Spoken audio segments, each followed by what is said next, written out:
అని ఫీల్ అయితే ఎలా? కాసేపు వెయిట్ చేయండి. ఇందాకటి నుంచి ఇదే మాట, కొంచెం సేపు చిన్న మంత్లీ స్టేట్మెంట్ ఇవ్వడానికి ఏదో పెద్ద రాజ్యాంగం రాస్తున్నట్టు pose. Sir please control sir. ఏంటో కంట్రోల్ చేసుకునేది? పని చేయడం చేత కాదు కానీ కౌరులు చెప్తావు, పైగా దేశానికి ఏదో సేవ చేస్తున్నట్టు పెద్ద పోజు. ఎక్కడైనా statement.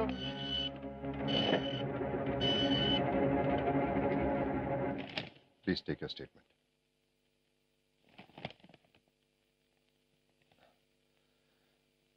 Sorry.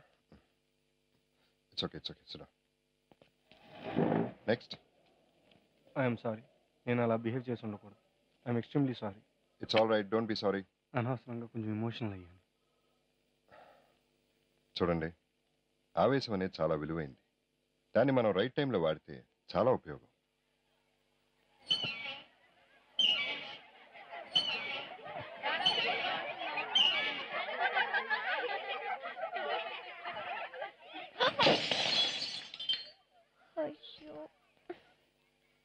Hey, what's going on here?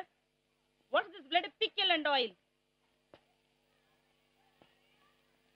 ఉండవమ్మా, కష్టపడి తెచ్చుకున్న ఆవకాజాడి కాస్త నేలపాలైతాను. You uncultured country brute! ఏంటి కంట్రీ బ్రూట్ అంటున్నావు? కంట్రీ పీపుల్ లేకపోతే మన కంట్రీ ఎక్కడుంది? Popped hair, lipstick, sleeveless, high heels వేసుకుని అదే కల్చర్ అనుకోవడం heights of nonsense. The roots of all cities lie only in the countryside. The food you city people eat and the clothes you wear come from villages only. Don't you know that? Unless you have regard for the villages, you have not understood the real values of life. Culture atta culture. Culture is something where you have to respect other persons and their feelings. If you ignore these facts, you will be the most uncultured brute on earth. Try to behave yourself. చదువు ఉంటేనే సరికాదు, సంస్కారం ఉండాలి.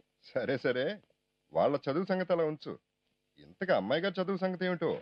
English దంచేస్తున్నావు, ఎంతవరకు చదివేవేంటి?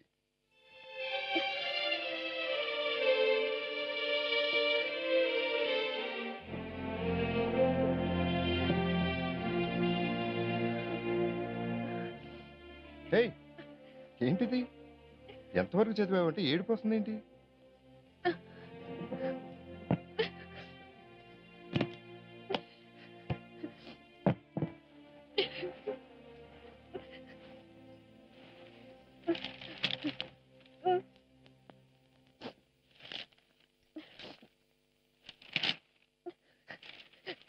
Inter పరీక్షా ఫలితాల్లో state first rank కుమారి కే ఉషా.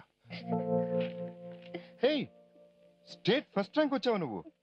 మరి intermediate ఆపేసావే? నాకు అందుకే మీరన్నా ఈ పెళ్ళన్నా మా నాన్నన్నా అస్సలు ఇష్టం లేదు. చదువు అంటే చాలా ఇష్టం, ఎంతో చదువుకోవాలనుకున్నా. నా ప్లాన్స్ అన్ని పాడు చేశారు మీరంతా. మా నాన్నకేమో నన్ను ఒక అయ్య చేతిలో పెట్టేస్తే చాలు, తన బాధ్యత తీరిపోతుంది. మీకేమో నచ్చిన అమ్మాయి పెళ్ళవైపోతే చాలు. టీవీ వాళ్ళు, పత్రికల వాళ్ళు ఇంటికి వచ్చి ఇంటర్వ్యూలు కూడా తీసుకున్నారు. ఇప్పుడు అవన్నీ అబద్ధాలు అయిపోయాయి. వాళ్ళతో ఇదవుతాను అదవుతానని ఎన్నో గొప్పలు చెప్పాను.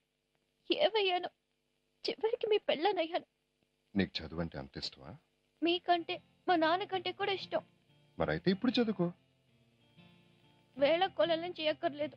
హే, నేను నిజంగానే చెప్తున్నాను.